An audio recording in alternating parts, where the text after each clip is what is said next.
Welcome to new video. इस video के अंदर हम लोग टोपोलॉजिकल सॉर्ट के बारे में पढ़ेंगे। बेसिकली टोपोलॉजिकल सॉर्ट जो है वो ऐसे ग्राफ के ऊपर इम्प्लीमेंट होता है जो कि डायरेक्टेड एसाइक्लिक ग्राफ हो। मतलब कि आपके जो ग्राफ है उसके अंदर डायरेक्शंस होनी चाहिए और उसके अंदर कुछ साइकिल ना बन रहा हो ना, यानी कि 1 से 3, 3 से 2, फिर दोबारा 2 से 1 ना जा रहा हो, तो साइकिल ना क्रिएट हो रहा हो जिस ग्राफ के अंदर, और जो ग्राफ जो है वो डायरेक्टेड हो, उसके ऊपर हम लोग टोपोलॉजिकल सॉर्ट लगाते हैं।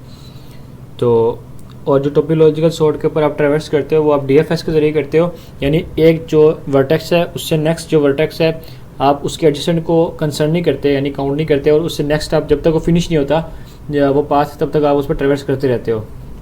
और हालांकि बीएफएस के ऊपर आप क्या करते हो कि पहले अपनी एडजेसेंट को एक्सप्लोर करते हो पूरा, ठीक है। तो और दूसरा टोपोलॉजिकल सॉर्ट में क्या करते हो, आपके जो आप डीएफएस के जरिए ट्रैवर्स कर रहे होते हो, फिर जो नोड आपकी कम्प्लीटली जैसे कि ये आपका ग्राफ है, इसमें 1 से 3 गए, 3 से 4 गए, 4 के बाद 5 6 पे गए। अब 6 जो है वो कम्प्लीटली एक्सप्लोर हो चुकी है, तो आप 6 पे क्या करते होगे, अपना फिनिश टाइम लगा दोगे। जैसे जैसे जो नोट फिनिश होती जाएगी आप उसको लिंक लिस्ट के अंदर स्टोर करते जाओगे।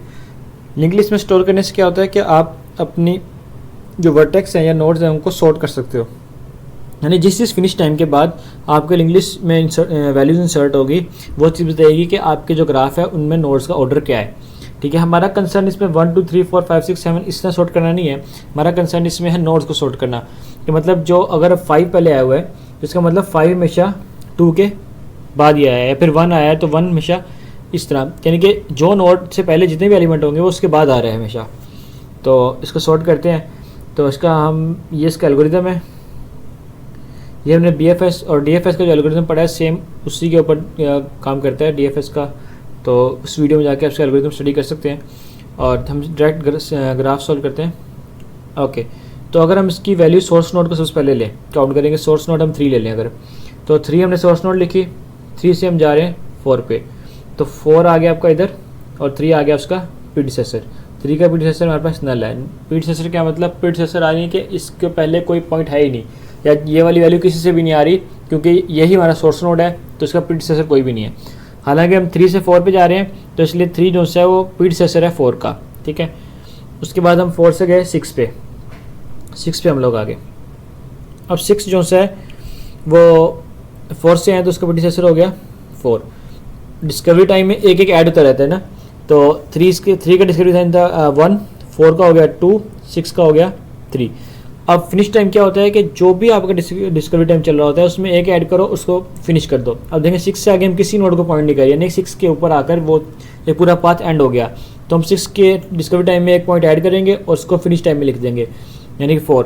और जैसे ही हमारा 6 जो से फिनिश हुआ हमने उसको उठा के अपनी लिंक लिस्ट की अंदर इंसर्ट कर दिया, ठीक है, क्योंकि ये एक स्टैक है, उसमें पहले वाली वैल्यू हम इस पर हेड पे इंसर्ट करेंगे हमेशा, यानी हमेशा हेड पे इंसर्ट करेंगे। ओके, तो उसके बाद 6 आया, देन हमने 6 के बाद वापस 4 से वो एक तो 6 पे जाता दूसरा 7 पे जाता, फिर हम 7 पे गए, इसका भी प्रीडिसेसर 4 था। और अब इसके बाद जो हमारा फिनिश टाइम था लास्ट हमारा, उसमें 1 प्लस करके हम उसका डिस्कवरी टाइम लिख देंगे, 5 आ गया।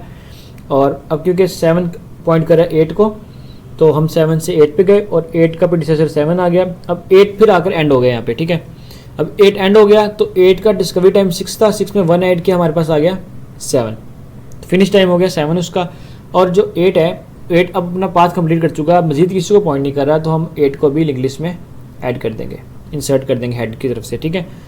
सो हम थोड़ा और पीछे जाएंगे, अब हम जाएंगे, हम 8 पे थे, 8 से जाएंगे 1 पे, क्योंकि हम ये वाली सारी साइड एक्सप्लोर कर चुके हैं, ये वाला सारा ग्राफ। हमारे पास रहेगा 1 2 और 4, ठीक है। और अब 1 आएगा, हम 1 नोड लिए हमने, और उसके बाद 1 के बाद हमने उसका प्रीडिसेसर लिखा नील, इसका डिस्कवरी टाइम 11 है। 11 कैसे आया कि लास्ट हमारा डिस्कवरी फिनिश टाइम था वो 7 था, उसके बाद हम एक नई नोड से स्टार्ट ले रहे हैं, तो हमारे पास जितने फिनिश टाइम पीछे बकाया होंगे, मतलब ये वाले फिनिश टाइम हमारा गैप होगा, 10 में नहीं लिखा होगा, 9 में नहीं लिखा होगा, 8 में नहीं लिखा होगा, तो हम उनको फिल कर देंगे स्टेप बाय स्टेप, यानी 7 लिखा हुआ था हमारे पास तो इसका 8 हो जाएगा, 9 हो जाएगा, 10 हो जाएगा। अब यहाँ के बाद हमने नई नोड स्टार्ट की, ये वाला नया स्टार्ट किया हमने नील से, यानी 1 नोड से हमने नया ग्राफ स्टार्ट किया, तो 1 आएगा, 1 का डिस्कवरी टाइम आएगा, प्रीडिसेसर आएगा नील, और इसका डिस्कवरी टाइम आएगा जो लास्ट आपका फिनिश टाइम था उसमें 1 प्लस होकर उसका डिस्कवरी टाइम आ जाएगा 11, ठीक है। और एज इट इज जैसे जैसे आप उसका फिनिश टाइम लिखते रहते हो आप उसको ऐड करते रहते हो, इसको ऐड कर दिया आपने इसके अंदर, 4 को ऐड कर दिया आपने इसके अंदर, 3 को ऐड कर दिया आपने इसके अंदर, फिर आ गया 1 5 और 2। अब आपने 1 ऐड किया, 1 गया 1 पॉइंट करा 2 को, 2 ऐड हुआ, और 2 के बाद 1 हमारा आगे जिसको पॉइंट कर रहा है, 1 हमारा पॉइंट कर रहा है 3 को, 3 के बाद 3 ऑलरेडी हमारा जो एक्सप्लोर्ड है, तो यानी कि 1 हमारा कंप्लीट हो गया। तो 1 का भी फिनिश टाइम आया साथ ही, और 1 हमारा चला गया लिंक लिस्ट के अंदर, 1 आ गया यहाँ पर। हमारा रह गया 2 और 5, ये 2 और ये वाला 5। 2 पॉइंट कर रहा है 3 को, 3 ऑलरेडी एक्सप्लोर्ड है, 2 पॉइंट कर रहा है 5 को, तो ये 2 पॉइंट कर रहा है फिर 5 को, इसका प्रेडिक्टर आ गया 2, इसका 14 15 13 और 16। जो लास्ट हमारा 1 का जो फिनिश टाइम था वो 12 था, तो 2 का डिस्कवरी टाइम क्या हुआ 1 प्लस करके 13। अब 2 पॉइंट कर रहा है 5 को, तो 5 का डिस्कवरी टाइम क्या हुआ 1 प्लस करके 14। अब 14 यहाँ पे आगे फिनिश हो गया 5, क्योंकि 5 लास्ट नोड है हमारी, तो उसका फिनिश टाइम 1 प्लस करके क्या हो गया 15, और हमारे पास रह गया था 1 का टाइम, तो उसका टाइम क्या हो जाएगा 16। तो हम बाद में इसको 5 को और 2 को लिंक लिस्ट में इंसर्ट कर देंगे। ये हमारा सॉर्टेड एक वर्जन है उसका पूरे ग्राफ का।